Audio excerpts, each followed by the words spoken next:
Hey, Andreas, thank you for coming in. You have a marvelous background, a lot of accomplishments, and a lot of global contributions. So thank you for coming in, sharing insights with our audience. Thank you so much for having me, Stephen. It's a pleasure to be with you. So, Andreas, what were some of the inflection points in your life? And it could have been when you were 3 and 5 years old. It could have been when you're 10. It could have been put someone in the family, outside the family, a teacher, a mentor. Could have been an early job, a paper route or something. So what were those three defining inflection points that made you, who you are today and the career you've chosen and things like that? So I would say there are a few things that were probably some early inflection points. First of all, I've always had a curiosity for how do things work. So when I was a child, there was me taking apart RC cars to see how do all the cogs and gear wheels work to get this car to move. And later on, when I was working, I had a career in IT. I get excited by that idea of how can you build something that then scales to hundreds or thousands or multiples of that users in the world who use your product, who use something that you've put your energy and all your brain power into it, and better yet, together with a team.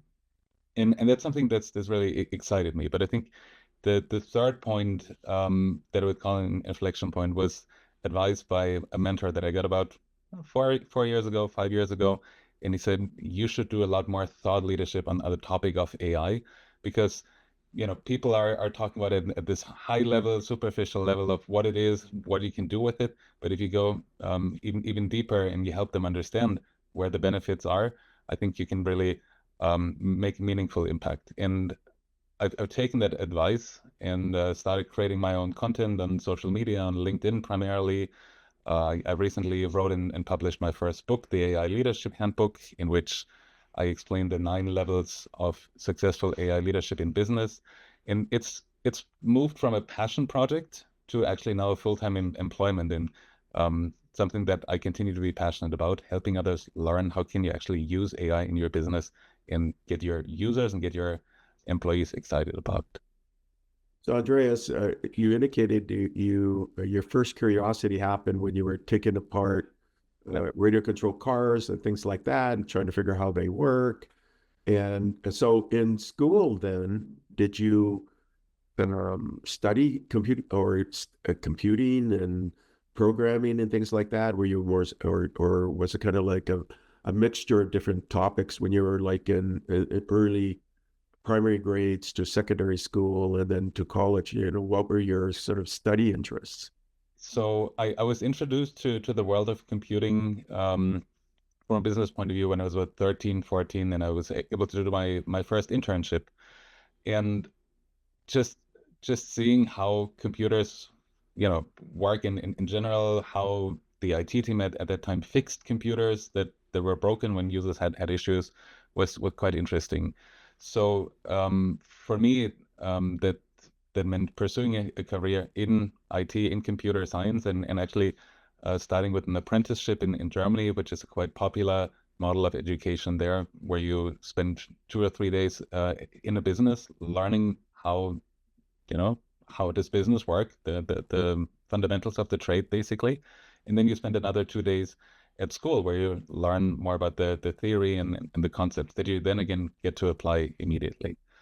And that's been a great way to combine both formal education with hands-on practical work. And I've continued that same model throughout my career. I went back to school while working full-time to get my bachelor's in computer science with a focus on applied computer science. But how can we actually use these things and make them useful? That's the thing that's probably stayed the most consistent with me throughout the past 25 years. How can we actually make this technology useful and get value out of it, right? And then even the master's, I got an MBA, also again in a distance learning setting, being able to work full time, learn the theory, and then apply it immediately in business. So this combination of how can we use technology and use it to make a meaningful impact, um, while um, while applying it directly in business too.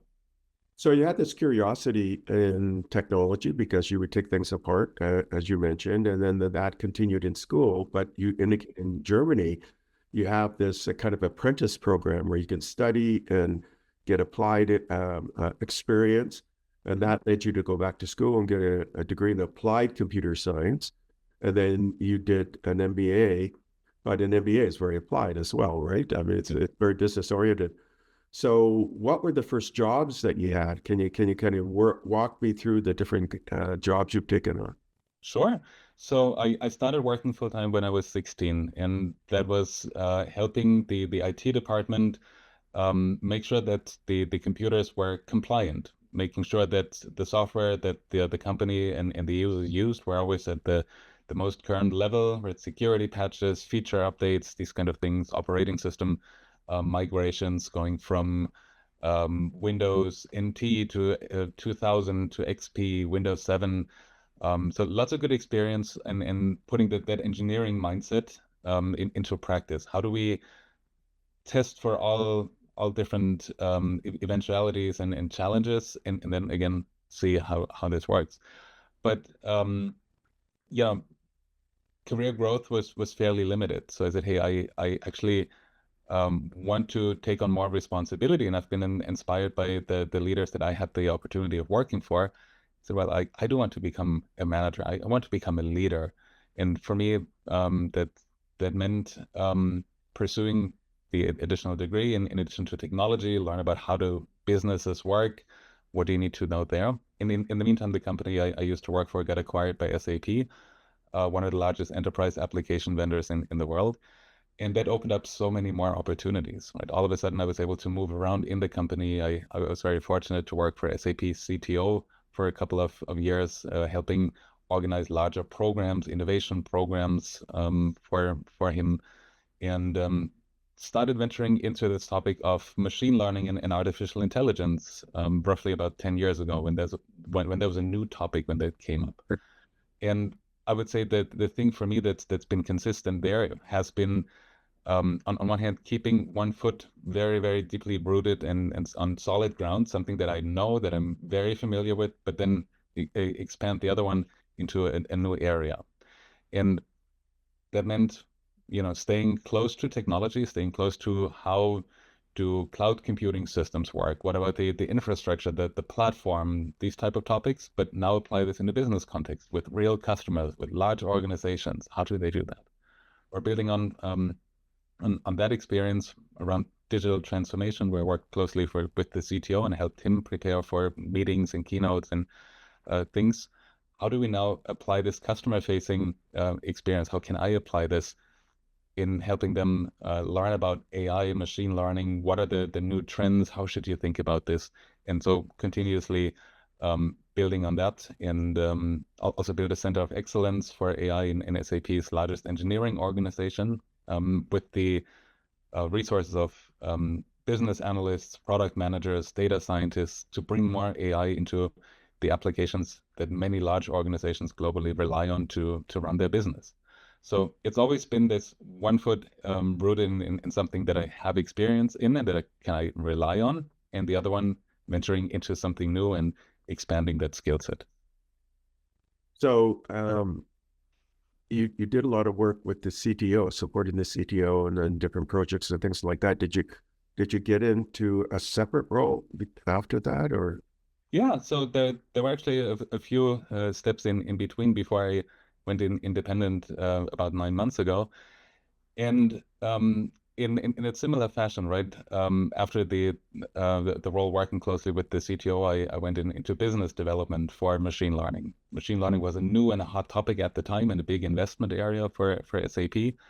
And the company was looking to build and establish a small team of business developers that would work closely with pre-sales, with sales teams to enable customers on what is this new technology? Why should you look at this? Why should you look at this with a vendor like SAP at the time?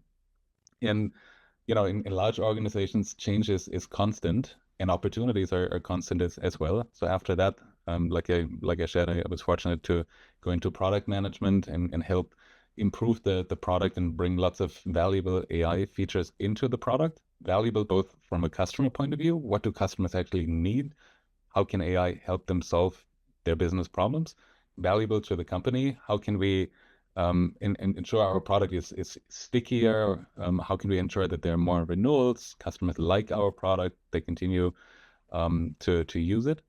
And then most recently, the last 2.5 years before I left SAP, I was responsible for building and leading SAP's product marketing organization for AI. So building on how do we work with customers? What are customers looking for in different industries and different business functions? How do we build this internally? And then lastly, how do we message and market this in a way that is grounded in product truth, that is real, that is tangible, and that does not overhype or oversell the technology like we see in so many cases these days. So super exciting. Like I said, continue building on previous experience.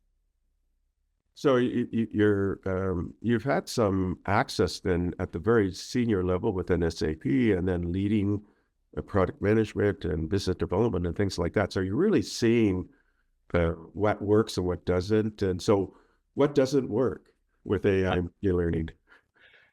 I love that question. For me, it always comes down to setting the right incentives and making sure you start at the right level, right? Many companies start at the technology level. AI is here. It's a new technology. We need to look at this.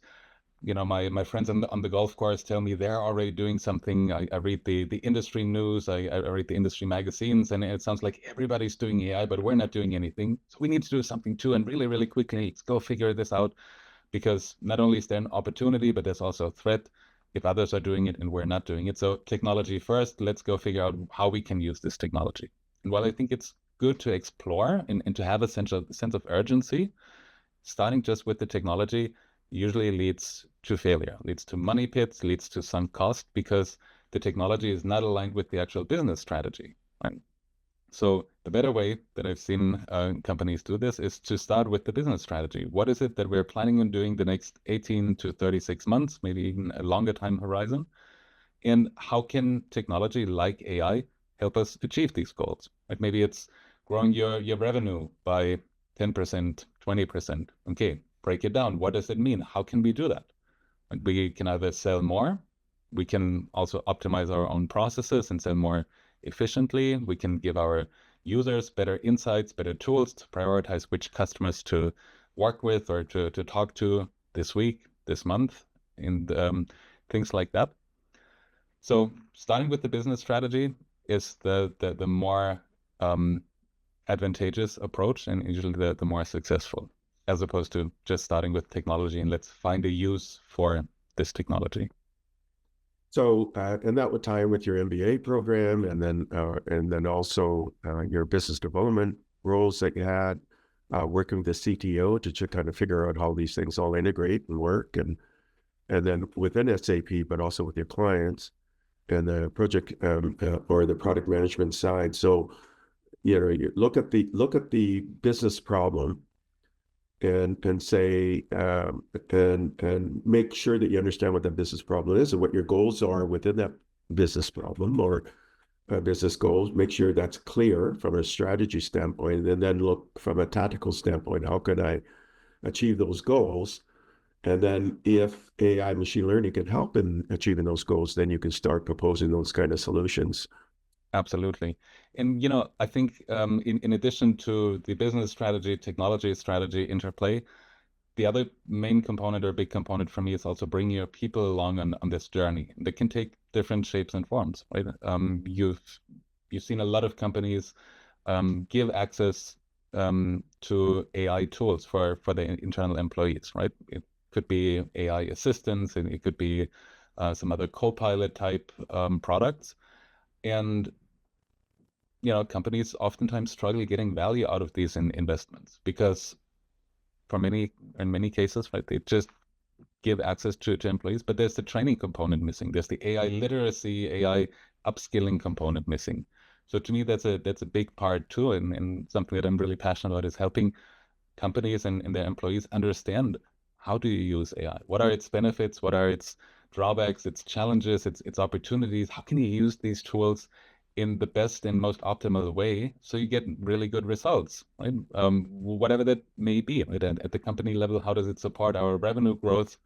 opportunities and goals at the individual level? How does it help me save an hour or two a day and get something really valuable and really tangible here? So this educational piece is really important to me too.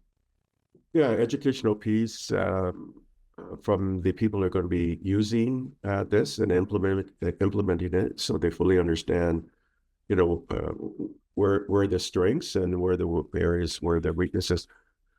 Uh, what are areas that are not really aligned with AI machine learning, or you think they've all disappeared? Do you mean more from a work perspective? How are things going to change? Um, is there any areas where you think AI machine learning can't work to help meet Yeah. strategies and business goals for a business? Well, I think to me it comes down to understanding which technology to use for what purpose. And we've seen early on in this latest generative AI hype and cycle that companies started to use the technology to do calculations.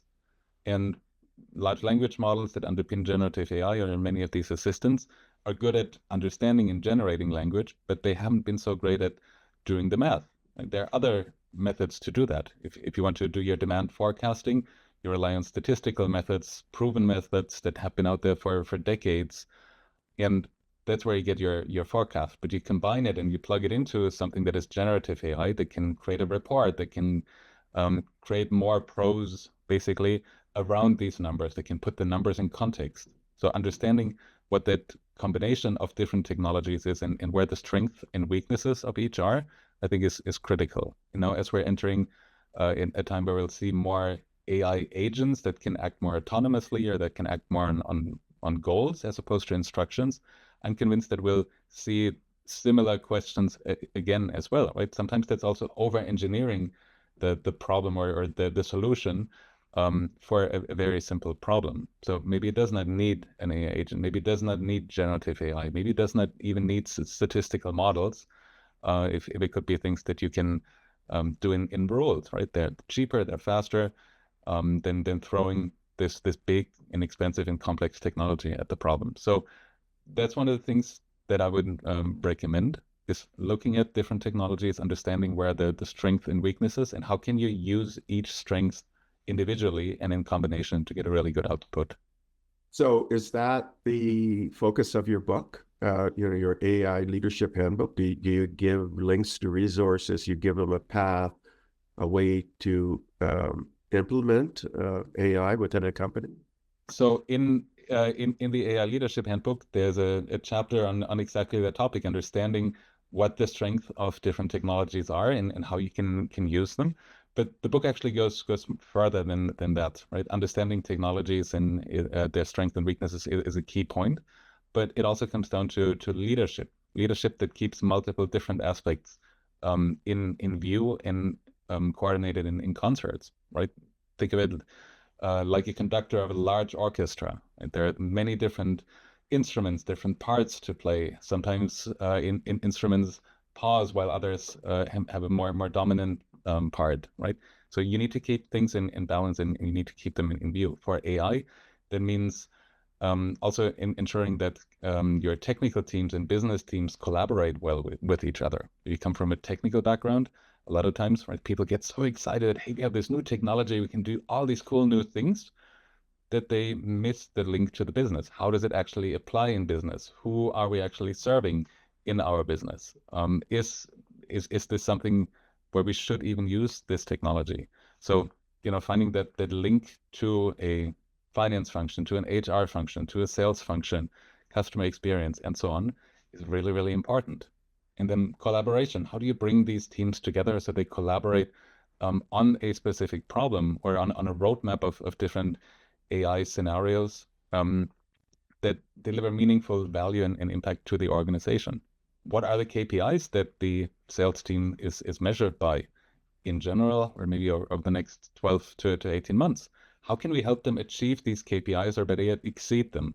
Because if we tie our AI project or AI product to these KPIs, we help our business stakeholders shine and improve their KPIs. And that's something that they're usually very interested in because the incentives are based on it. So finding the right incentives, finding the right KPIs to anchor your AI product on is really important as well. And I think the other part that is critical, and that's my favorite Spider-Man quote, with great power comes great responsibility. We have a responsibility as a company, as leaders, as individuals, to make sure that the AI we build serves a greater purpose. And it does not discriminate. It does not discriminate against certain groups of the population or parts of the population and so on. So this whole part about ethics, how do we use it? What do we use it for? How do we recognize bias and reduce or eliminate bias to the extent possible? But also, now extending towards sustainability. We've seen in the news that large tech vendors are working with utilities companies in the US, for example, to restart power plants and consume the entire output of such a power plant to power their data centers.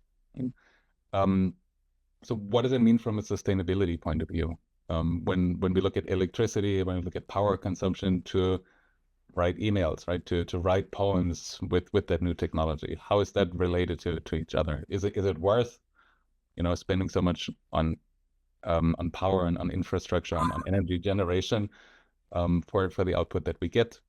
And lastly, in our business, how can we use AI to make a positive and meaningful impact to sustainability? Right? Can we use it to optimize processes maybe and reduce power consumption if that is something that that we're in? Or if we're in healthcare, how can we better predict maybe outbreaks of diseases or help our patients move through the system more quickly? So responsible AI and responsibility, I think, takes another big important point in this whole topic of AI leadership, and something that I cover in the book as well. Just to kind of summarize, can you give me the chapter titles for each one of your chapters? Just kind of read them off. Sure, I would love to. Give me one quick second. So we have the forces that drive AI. It's all about understanding the history of AI and the hype that's currently going on. We have aligning AI with business goals. So aligning your AI strategy with your business strategy. We're leading in the AI era. So we are seeing an emergence of chief AI officer roles that oversee these AI leadership programs and transformation programs. How do you get your stakeholders involved and engaged? Designing for people.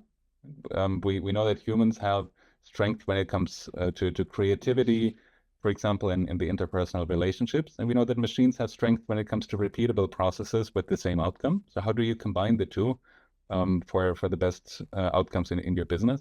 Cultivating an AI-ready culture. How do you bring technology and business experts together to make a meaningful impact? Harnessing diverse perspectives. We know that AI should ideally represent us all, especially if all of us will use the technology in some way. So how can we ensure that there's diversity of gender, of ethnicity, of background, of thought in the projects and in the teams that we put together?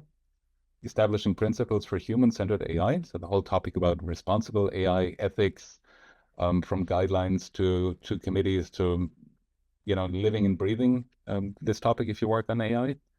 Relevant output. How do you get good output from large language models, from these technologies, and how do you assess if it is good? Right? As professionals, we have a baseline to evaluate if something is good, because we've done this over many years ourselves.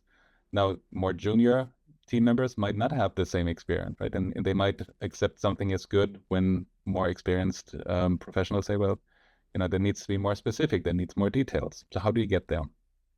Mitigating the potential risks and threats. That takes a view at security, at disinformation, misinformation, when it gets easier and easier than ever to create new content, and also things around AI avatars, voice cloning, deepfakes, like we've seen examples in the news over the past couple quarters.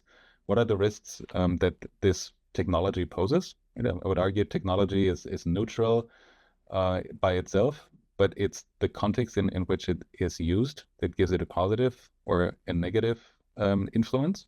And then lastly, where are we headed when AI can make decisions on our behalf, when we can delegate more autonomy and more automation to these tools? and also what happens when we go beyond just text or just video or just audio, and these solutions can work with different types of media to recognize or generate different types of media. So those are the 9 aspects that AI leaders need to keep in balance that I described in the AI Leadership Handbook, Practical Guide to Turning Business Outcomes, to turning a practical guide to turning technology hype into business outcomes. That's it. So you were with SAP for many, many years. So when did you leave and what are you doing now? Yeah, so I left about 9 months ago, because I recognize that there's such a big opportunity in the world and in different industries to help companies and leaders understand how can we actually turn all of this hype and most of this noise into some practical outcomes for our business. So I advise business leaders on how to build their AI strategy, how to align it with their business strategy, to build a roadmap of AI capabilities or features and products that they should pursue because they're valuable to the business, because they make a meaningful contribution to the business strategy. Um, I enjoy helping companies increase their AI literacy, making it very tangible for the employees. How do you use these new tools, right? And it can be something as fundamental as how do you prompt AI tools like ChatGPT or Copilot or Claude or others, and what are some strategies you can employ there. And it's always fascinating to see when that imaginary light bulb goes off and people start to get it right, and they see the potential. They know it's a new paradigm of how we interact with software. It's a new basic technology. There's so many opportunities, and now I want to get involved. I want to try this out. I will use it more. That's something that energizes me personally. um, I'm also an educator. I'm an adjunct professor at our local university here in Westchester, Pennsylvania. And, staying close to also the next generation of leaders and how they think and what they are interested in, but also concerned about, is really interesting too. And there I help students learn about generative AI as well through hands-on labs. How do we actually use this technology? What's good output? How do you recognize it? How should you use the technology and for what purpose? So that they're prepared and equipped with the latest skills as they enter the workforce. And then and then lately, right, I also enjoy keeping up with industry trends, what the largest vendors in the industries are doing, where they're going, how they're thinking about this. So more in a market analyst capacity. So from advising to educating to staying close to the technology, that's roughly the space that I'm in. And again, always passionate about how can we actually make this technology useful. Yeah, but you're also on the editorial board. Can you talk about? Yeah, right. So I'm also on the editorial board of the Journal of AI, Robotics, and Workplace Automation. And we just recently had a special issue on the topic of generative AI with many, many great contributions from across the world, um, of how our business using generative AI, what are some of the challenges, some of the opportunities. It's just great to see also there, what the submissions were and what people are working on and thinking about. So it's some great submissions from Accenture, from Nestle, from individual researchers, and just a pleasure to have the opportunity and be exposed to such a variety and diversity of thought and approaches. So you have a connection with Harvard. Can you talk about that? Yeah, so I'm part of Harvard Business Review's advisory council, and sometimes the topics that you see in Harvard Business Review, they share with a select group of advisors to get some input in, right? Are these the right topics that we should be focusing on? Are there others that you propose we cover? And similarly, right, these engagements, staying close with the top organizations in the world that are working on these topics is very inspiring. Similarly, right, you might see the Gartner peer community. I'm an ambassador there. That's more practice oriented, more practical, with technology leaders, IT leaders who also want to figure out how do we use this technology, right? I have all different vendors whispering in my ear, do it on my platform, come build it here, use my product. What is actually real? What are others doing in the market? How are you using it? What has worked well? And it's a fantastic forum as well to exchange what is actually real and how can you make it real. And you're doing some kind of media engagement. Can you talk about that, or social media, right?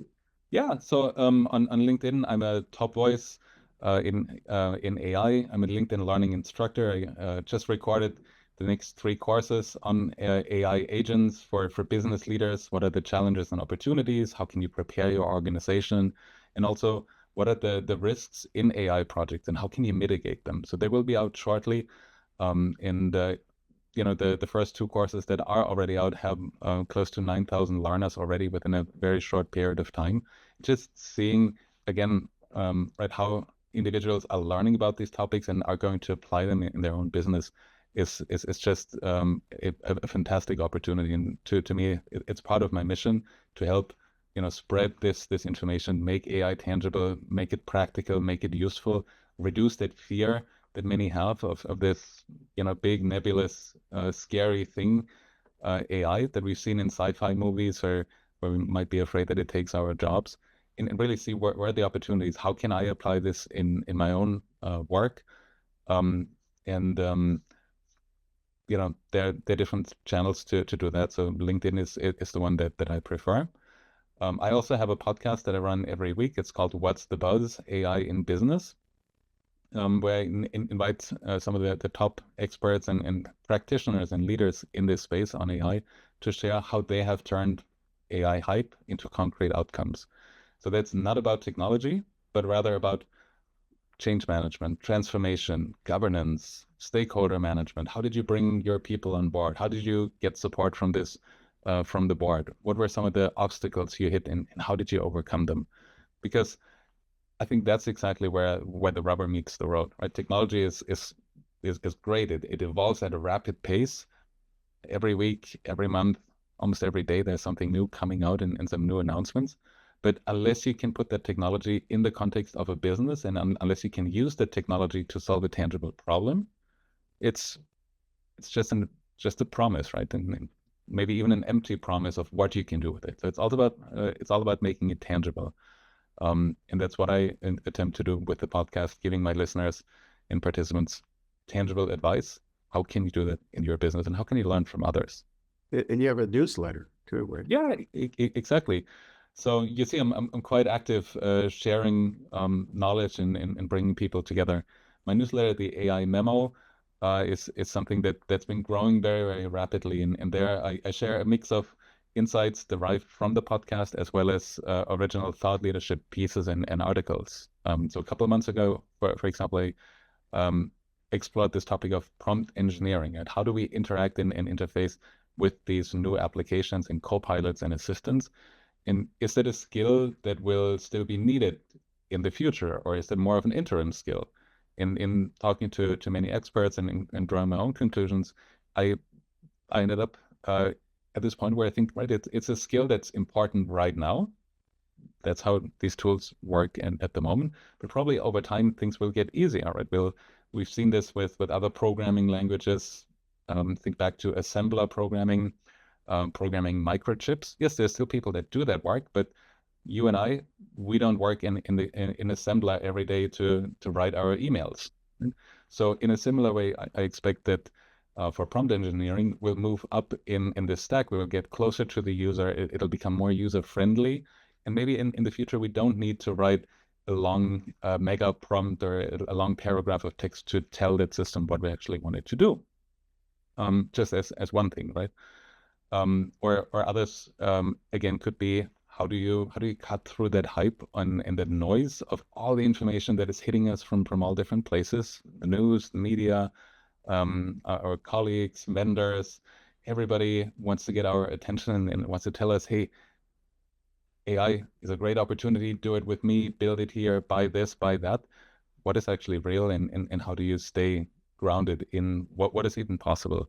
So the newsletter has been a great way to not only share that information, but also get feedback on what resonates, where people are, and what the topics are that they would love to learn more about.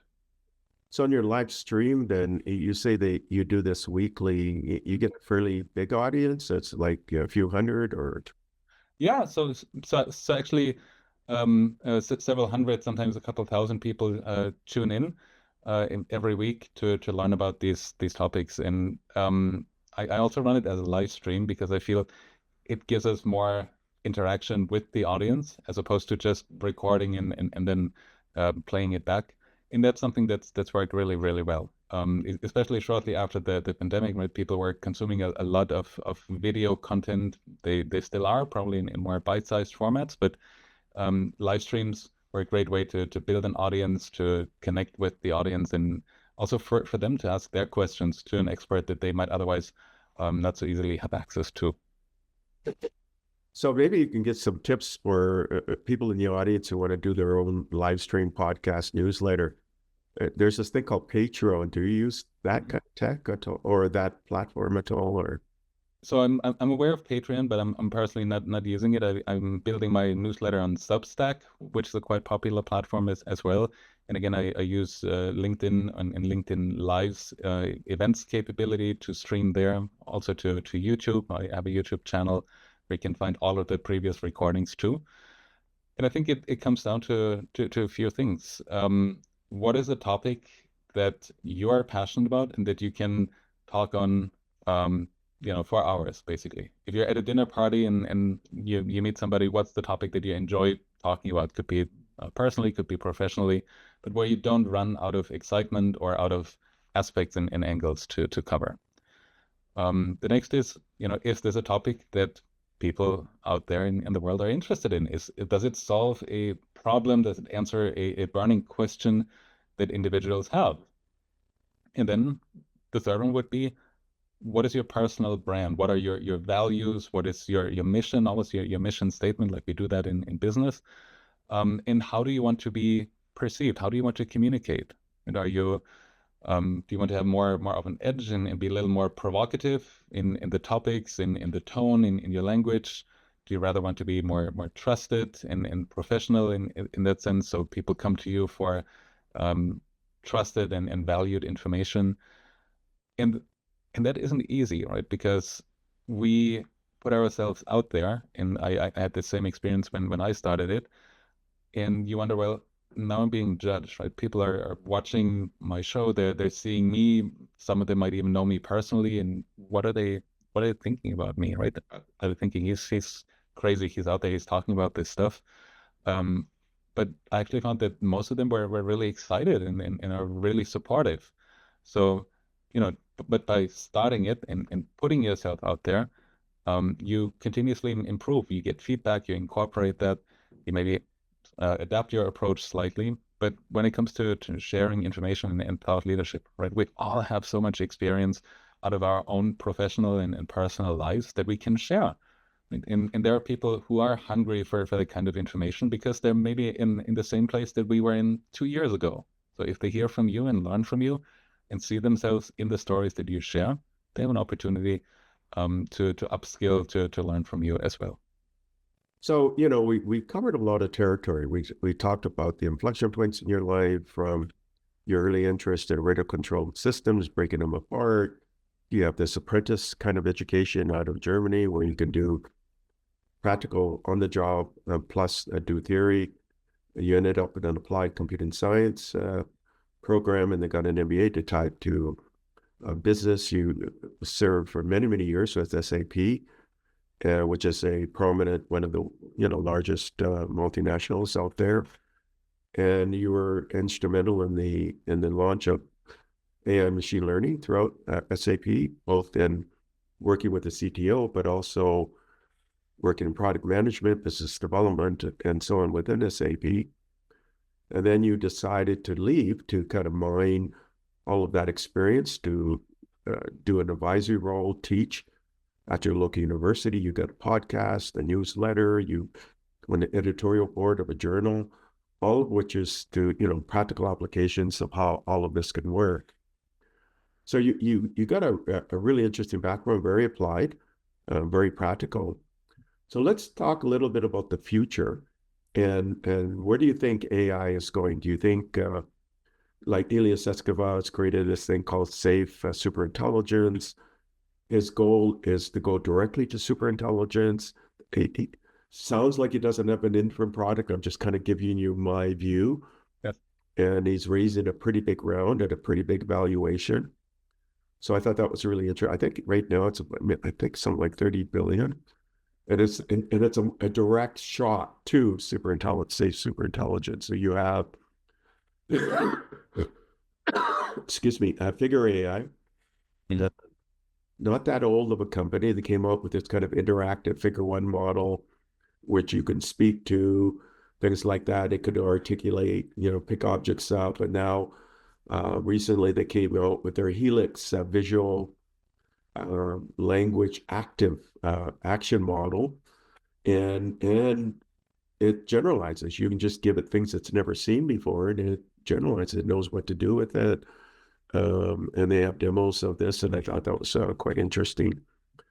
You have people, you have Jensen Wong at CES in January coming out with this Cosmos World Foundation model, and it's for things like autonomous vehicles and robots. You have AGI Bot World launching this open source platform, and they got over 1 million trajectories, like examples on there, and it's to kind of get the embodiment of this thing. You got OpenAI with their O3 model. They just released their 4.5, but they're talking about 5.0, which will integrate all the other models in it. And, a lot of work on reasoning from, Gemini or DeepSeek or OpenAI, Anthropic. I mean, there's a lot of kind of direction in this way. Even Microsoft now saying, hey, we're going to provide this as part of Copilot. So you have Jeffrey Hinton. I interviewed him a few weeks ago. He won the Nobel Prize in Physics for his work in AI. Earlier in 2018, he won the ACM Turing Award, the Nobel Prize in computer science for his work in AI. And a few weeks ago, he got the Queen Elizabeth Prize. And he left Google in 2023. And he's saying, you know what, I think these things are going to be equivalent to us and better. And he's worried. He puts out numbers, let's say the latest ones are maybe 10, 20% chance that something unexpected may happen that may not be in our best interest. So he's kind of fearful of that. But he definitely believes that, or my impression after talking to him and releasing an interview of him is that he believes that these things will eventually be smarter and not 100 years out or 50 years out, or they'll be sort of equivalent and or even better, but in sort of the nearer term. I did a interview last week with Yon LeCun, who's the chief scientist at Meta. He also won a Turing Award with Jensen, or I should say with Jeff Hinton. This is the Nobel Prize in Computer Science, and he was also winner with Jeffrey Hinton, the Queen Elizabeth Award for their foundational work in AI. He believes that it has to be more of like a hybrid model. He calls it JIPA, and not just pure deep learning will be the ultimate solution to get real reasoning and things like that. I would say on the sort of the forefront area, a lot of the kind of the the leading researchers feel that we're very near to AGI anyways, right? So what are your feelings of that? Do you think it's like 20 years out, or we'll never reach there unless it's 2050 or 2100? Are you because you're from Germany, and I find Europeans to be very kind of very not so futuristic, very practical. Uh, where do you sit in this where AI is going? So I think of myself as a techno pragmatist. It's somewhere in the middle between there are great opportunities and yes, there are some risks, but we need to understand both to make it practical and to use it in the optimal way. Where are things going? I think yes, definitely towards super intelligence, AGI. It's great that there are many bright minds working on this and working on figuring out how do we get there and how can we make it useful. I think it's super important that we also have on the other side of the spectrum leading voices and clear experts in these topics saying, well, if we do get there, what are some of the guardrails we need to put in place, and we need to put in place sooner than later so these things are not unhinged, and we stay in control, but we leverage the best of these technologies. Um, but I think also I would say for the general public, right? We don't necessarily have that same level of insight into what some of the leading labs or researchers are working on. So it can be hard to discern how much of that is actually true, right? How much on one hand of that hype is true, how much of that fear is true as well, and how quickly are we getting there? I think we've over decades, over hundreds of years, have used technology to help us get things done faster, better, more efficiently, cheaper than in previous generations. And I think we're very well advised to apply that same idea to AI as well as we move towards artificial general intelligence or super intelligence. How can we use these tools in a specific context, but make sure that we are in control? I think that's one of the big concerns or fears that at some point we might no longer be in control and these systems outsmart us, might even collaborate with each other or conspire against us. To me, that has more of sci-fi than the practicality. But again, putting in these guardrails and understanding what can we do to curb them and to keep them in their place, to make the technology useful but within boundaries, is where I see things moving or where they should be moving. So are you using cloud, what is it now, 3.7, something like that, or Mhm. I kind of lose track. But I do use OpenAI O3, and I've been poking around at 4.5. Definitely, I always activate the internet search Yep. capability and also use the advanced voice mode sometimes. And I've been using their deep research tool, which is just an icon. You click it, and then it does deep research. And I use Gemini's equivalent, Yep. and I find they're quite useful. That the deep research side, it takes a while, but I find it's quite useful. I do use Sora. I've used the Kling. Yeah. Yep. Looking at Adobe because I've got a subscription to Adobe. So, um, I mean, all of these tools, I probably use them daily now. Do you use, have you poked around with deep research from OpenAI or a cloud's equivalent or Yeah. Google's equivalent with Gemini and things like that? Or So I've been looking at ways how can I scale and repurpose some of the content and thought leadership that I put out there? Or how can I repurpose content from my podcast and live stream? So I've been looking at platforms like make.com or Zapier that can help you automate workflows. And in these workflows, you can use different tools and different AI models as well. So for example, I went down from about 2 to 3 hours to create content from my podcast and into a newsletter, into social media posts, and into video clips. From 2 to 3 hours down to 2 to 3 minutes, I would yeah, say. yeah, that's pretty quick. So you take the transcript, you put it into a GPT model from OpenAI, for example, with a nice prompt. It gives you an output that you can put into a Google Doc. You take the output in that Google Doc, you import that into your newsletter platform. Vendors like Stability AI for image generation have an API, so you can also get that image generated specifically in context of that episode or that topic.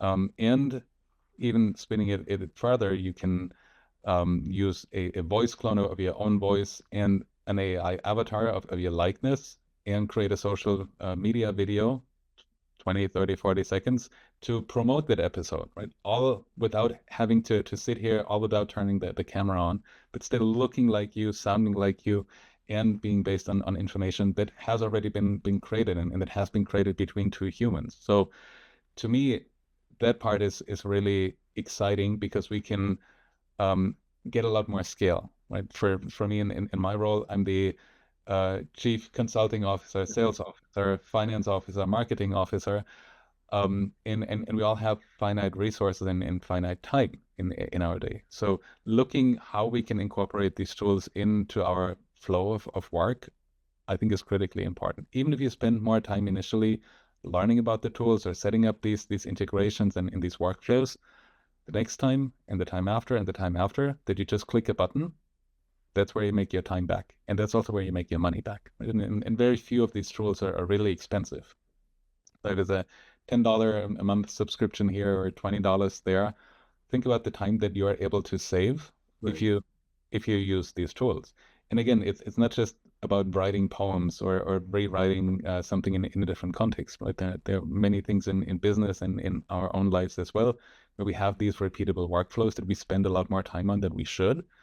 And also, I would say a lot of times an 80% version of whatever that output is probably good enough. It's at least good enough as a starting point and you can iterate it, or sometimes 80% is perfectly fine.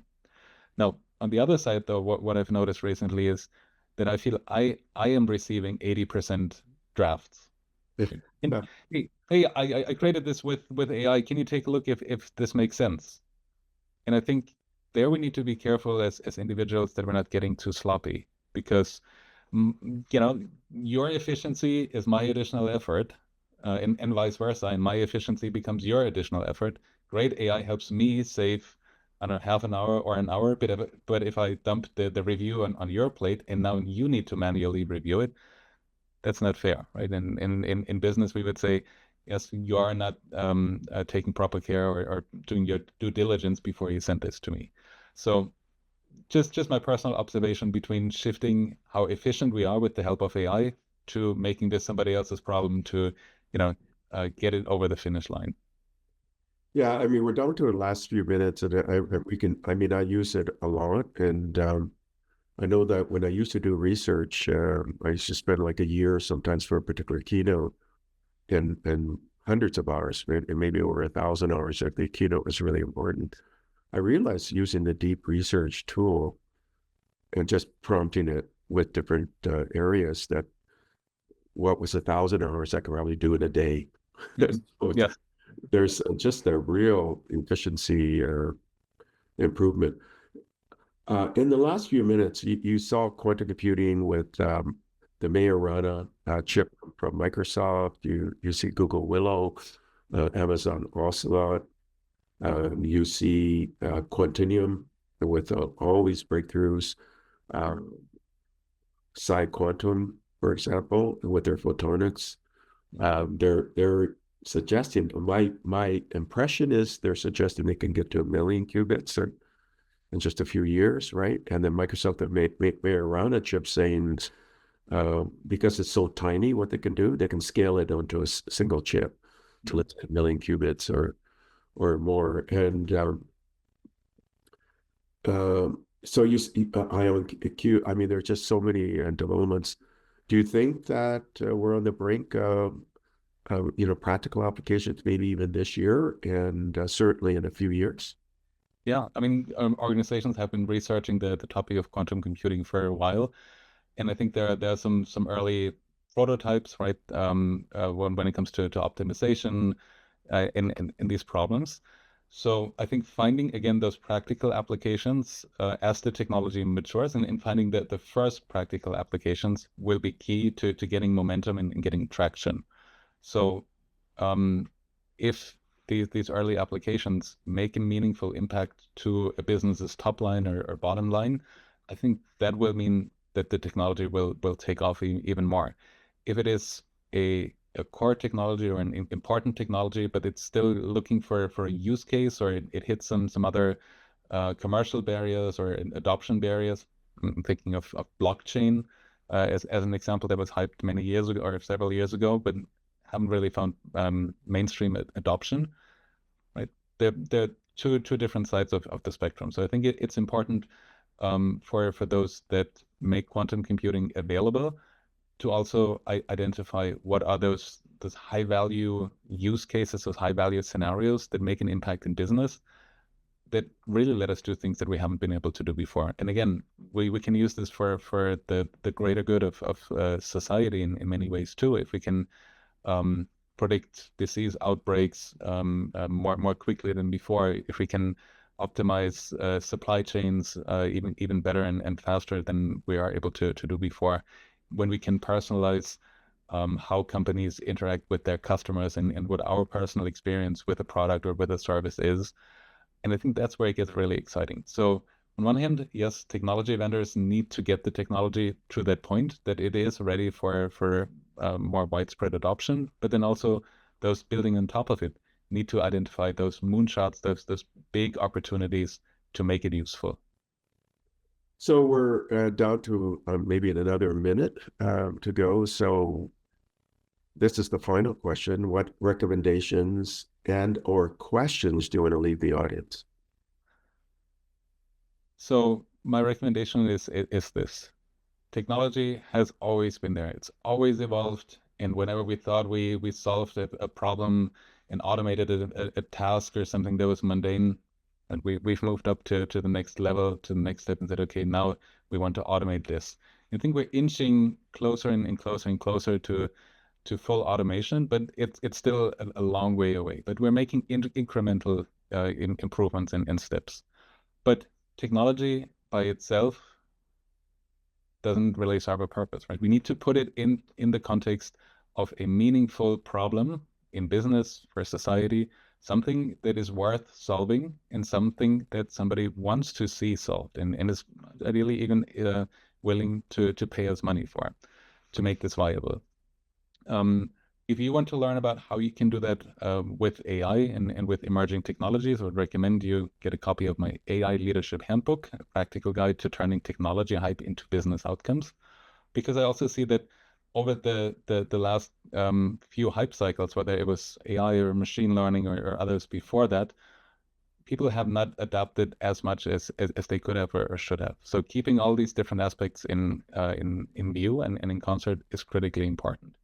And the question that I would leave you with is, what are you going to do with it? How are you going to make a meaningful and measurable impact to your business, to society, with all this abundance and potential of the technology that's available to us? Stephen, thank you so much for having me today.